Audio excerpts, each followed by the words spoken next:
Дорогие дамы и господа, эта идея, которая применяется в Мерседесах S-класса нынешнего поколения, придумана мною аж в 2001 году и послана в Германию. В частности, Мерседесу сначала было послано BMW AG, а далее Мерседесу, Audi компании, Volkswagen и так далее, ряду европейских компаний автомобилей.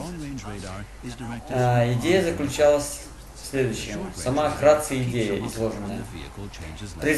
Предназначен для того, чтобы водители оповещать о предметах или автомобилях, сближающихся с автомобилем, при управлении в темное время и также в туман плохую в общем видимость. Эту систему можно назвать системой оповещения сближения.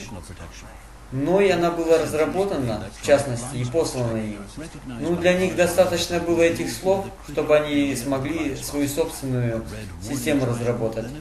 Практически моя система ничем не отличается, что они сейчас все внедрили ее, попридумывали. У меня даже еще более насыщенная она, если я бы ее разрабатывал полностью. Can prevent a collision at the last minute or reduce the severity of the impact.